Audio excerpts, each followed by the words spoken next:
Hello everyone, आप सभी का स्वागत है आपके अपने चैनल टैट वॉरियर्स में। फ्रेंड्स, हम अपनी आज की वीडियो में टॉपिक लाए हैं पठन कौशल। फ्रेंड्स, पठन कौशल क्या है, इसके क्या लाभ हैं और इसके प्रकार क्या हैं, ये सब हम आपको आज की वीडियो के द्वारा बताने वाले हैं। फ्रेंड्स, ये टॉपिक एग्ज़ाम की दृष्टि से बहुत इंपॉर्टेंट है। हम सभी को ये पता होना चाहिए कि पठन कौशल क्या होता है। फ्रेंड्स, ज़्यादा समय ना लेते हुए हम अपनी आज की वीडियो शुरू करते हैं, लेकिन उससे पहले यदि आप अभी हमारे चैनल पर न्यू हैं तो प्लीज़ हमारे चैनल को सब्सक्राइब कीजिए और अगर आपको ये वीडियो पसंद आए तो इसे लाइक कीजिए। आपके सुझाव हमें कमेंट करके ज़रूर बताएं और फ्रेंड्स, बेल आइकन ज़रूर प्रेस करें ताकि हमारी हर वीडियो की नोटिफिकेशन आपको सबसे पहले मिलती रही। तो फ्रेंड्स, शुरू करते हैं हमारी आज की वीडियो। पठन कौशल, लिखित भाषा को लिखना और उसका अर्थ ग्रहण करना ही पठन कौशल कहलाता है। पठन कौशल का उद्देश्य पाठक को इस योग्य बना देना है कि वह अर्थ ग्रहण के साथ साथ प्रत्येक प्रकार से वर्तनी, शब्द और वाक्य का भी सरलता से ज्ञान कर पाए। फ्रेंड्स, पठन कौशल पठन कौशल से तात्पर्य जो लिखा हुआ है उसको न केवल पढ़ना बल्कि पढ़े हुए का अर्थ ग्रहण करते हुए उसे समझना और समझकर अपने व्यवहार में लाना, यही पठन कौशल का प्रमुख उद्देश्य होता है। और यही एक अध्यापक से अपेक्षा की जाती है कि वो हर कक्षा में अपने स्टूडेंट्स को, अपने छात्रों को इस काबिल बना सके कि वो ना केवल लिखे हुए को पढ़ पाए बल्कि पढ़े हुए का अर्थ भी सरलता से ग्रहण कर पाए। यहाँ तक कि उसमें जो वर्तनी मीन फ्रेंड्स स्पेलिंग, जो वर्ड किस तरह बनाया गया है, शब्द, वाक्य, हर तरह से हर चीज़ का ज्ञान अध्यापक छात्रों को करा पाए। आगे आता है फ्रेंड्स पठन कौशल की उपयोगिता। फ्रेंड्स, पठन कौशल की शिक्षा में क्या उपयोगिता है ये हम जानते हैं। सबसे पहली, बेझिझक अपनी बात कहने हेतु। फ्रेंड्स, पठन कौशल के द्वारा जो अध्यापक के द्वारा सभी छात्रों को पठन कौशल अच्छे से कराया जाता है तो उसके यह परिणाम होता है तो बच्चा हर किसी के सामने अपनी बात को सरलता से कह देता है, क्योंकि किसी भी चीज़ को पढ़ते समय उसके वाक अंगों का अच्छे से विकास हो जाता है और उसी विकास के कारण वो कभी भी अपनी बात को कहने से नहीं घबराता और बेझिझक होकर सामने किसी के भी सामने अपनी बात को प्रस्तुत कर देता है। अगला, कल्पना चिंतन के विकास हेतु।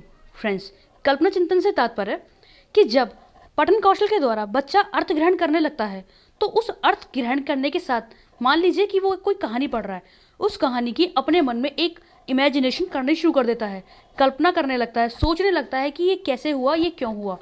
तो फ्रेंड्स, इसी प्रकार अगला आता है हमारा वाचन की स्पष्टता हेतु। फ्रेंड्स, इसका तात्पर्य बच्चे को कक्षा में जो भी पढ़ाया जा रहा है जब तक उसे वो स्पष्ट नहीं होगा तब तक पढ़ाया हुआ व्यर्थ है। तो फ्रेंड्स, पठन कौशल के द्वारा बच्चा पढ़े हुए का, लिखे हुए का अच्छे से ज्ञान कर पाता है और स्पष्टता भी उसे प्राप्त कर लेता है। अगला आता है हमारा शब्द भंडार हेतु। फ्रेंड्स, शब्द भंडार से तात्पर्य जब बच्चा नए नए शब्दों को देखता है, नई नई चीज़ें पढ़ता है, उन्हें समझता है, उन्हें अपने व्यवहार में लाता है तो इससे उसकी डिक्शनरी यानी शब्द भंडार की क्षमता बढ़ जाती है और भाषा भी वह जल्दी सीख जाता है। फ्रेंड्स, कहते हैं कि किसी भी भाषा को सीखने के लिए सबसे पहले ज़रूरी है कि हम उस भाषा के शब्दों का अर्थ ग्रहण करें, चाहे वो भाषा हिंदी हो, इंग्लिश हो, संस्कृत हो या इनके अलावा कोई अन्य भाषा हो। इसी प्रकार अगला बिंदु आता है हमारा पठन क्षमता विकसित करने हेतु। फ्रेंड्स, पठन क्षमता से तात्पर्य किसी चीज़ को पढ़ने की क्षमता, एक आदत विकसित कर देना। किसी भी चीज़ को अगर बच्चे से पढ़ने के लिए कहा जाए तो वो घबराए ना, बेझिझक होकर आराम से किसी के भी समक्ष लिखे हुए को पढ़ सके। अगला, आत्मविश्वास हेतु। फ्रेंड्स, जब कक्षा में बच्चे को पठन कौशल करा दिया जाता है तो वो जब उसको निरंतर अभ्यास करता है तो उसके द्वारा मान लीजिए कि किसी भी अध्यापक के सामने कोई नया अध्यापक कक्षा में आ जाए और उस बच्चे से कहे कि आप ये पढ़कर सुनाइए, तो फ्रेंड्स वो बच्चा बेझिझक होकर आत्मविश्वास के साथ पढ़कर सुना देगा, जबकि अगर उसे अभ्यास नहीं कराया जाएगा तो वो ऐसा नहीं कर पाएगा। अगला, कक्षा में ठहराव हेतु। फ्रेंड्स, इसका तात्पर्य है कि बच्चा कक्षा से केवल तभी भागने की कोशिश करता है जब उसे लिखा हुआ ना समझ में आए या कक्षा में जो भी उसे पढ़ाया जा रहा है वो उसे समझ में ना आए। लेकिन जब पठन कौशल के द्वारा उसे हर चीज़ पढ़ाई जाएगी, समय से समझाई जाएगी, उसे अभ्यास कराया जाएगा तो वो कक्षा में रुकेगा, उसका मन कक्षा में लगेगा, कक्षा छोड़कर वो भागेगा नहीं। अगला पॉइंट, ज्ञानोपार्जन हेतु यानी ज्ञान के उपार्जन हेतु, ज्ञान को अर्जित करने हेतु। फ्रेंड्स, जब बच्चा किसी चीज़ को पढ़ता है, कोई नई चीज़ जानता है तो उसके ज्ञान में भी वृद्धि होती है। इसी प्रकार आगे आता है फ्रेंड्स पठन के प्रकार, जिसमें सबसे पहला पठन है हमारा मौन पठन। फ्रेंड्स, मौन पठन का तात्पर्य होता है कि मौन रहते हुए पठन करना, यानी किसी भी पाठ्य पुस्तक को, किसी भी पाठ्य वस्तु को मौन रहकर, शांत रहकर उसका अर्थ ग्रहण करते हुए पढ़ते हुए चलना। अगला सस्वर पाठन। इसका तात्पर्य, सस्वर पाठन से तात्पर्य होता है फ्रेंड्स, जो किताब में लिखा हुआ है उस किताब में लिखी हुए को उसी के अनुसार, अक्षर जैसे उसमें है उसी के अनुसार उसको उच्चारित करते हुए पढ़ना, जोर जोर से उच्चारित करते हुए पढ़ना फ्रेंड्स। अगला आता है हमारा मुद्रा भाव पठन।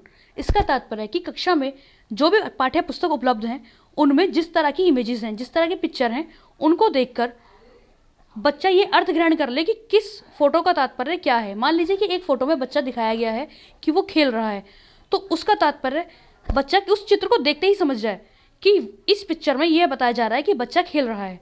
अगला दृश्य पठन फ्रेंड्स। इसका तात्पर्य फ्रेंड्स, बहुत सी बुक्स, बहुत सी किताबें ऐसी होती हैं जिनमें केवल बच्चे को फोटोज दे दिए जाते हैं और उसी के आधार पर उसे पूरी बात समझनी होती है। तो फ्रेंड्स, इस तरह का पठन दृश्य पठन कहलाता है। अगला आता है हमारा अभिनय पठन फ्रेंड्स। अभिनय पठन में ऐसा होता है कि अध्यापक द्वारा बच्चे को कोई भी नाटक, कोई भी शिक्षा, किसी भी तरह का कोई किस्सा दे दिया जाता है और उसमें कुछ बच्चों का एक समूह बनाकर अभिनय कराया जाता है, जिसमें अभिनय द्वारा भी फ्रेंड्स वो उन सब घटनाओं का, उस कथा का अर्थ ग्रहण कर रहा है, तो वह फ्रेंड्स अभिनय पठन कहलाएगा फ्रेंड्स। अगला आता है हमारा चित्र पठन फ्रेंड्स। चित्र पठन से तात्पर्य वही है जो दृश्य पठन का है, यानी जो हमारे सामने पिक्चर दे रखी है उसको देखकर समझना कि वो चित्र हमसे क्या कह रहा है, उसका अर्थ ग्रहण करना। अगला आता है फ्रेंड्स हमारा अक्षर पठन, यानी अक्षर को देखकर उसका अर्थ ग्रहण करके समझना, यही अक्षर पठन है फ्रेंड्स। इन सभी पठन के प्रकार में से दो पठन हमारे सबसे इंपॉर्टेंट हैं, पहला मौन पठन और दूसरा सस्वर पठन फ्रेंड्स। इन दोनों के हम क्या लाभ हैं शिक्षा में, ये जानने का प्रयत्न करते हैं, जो है फ्रेंड्स, सबसे पहले आता है हमारा सस्वर पठन के लाभ।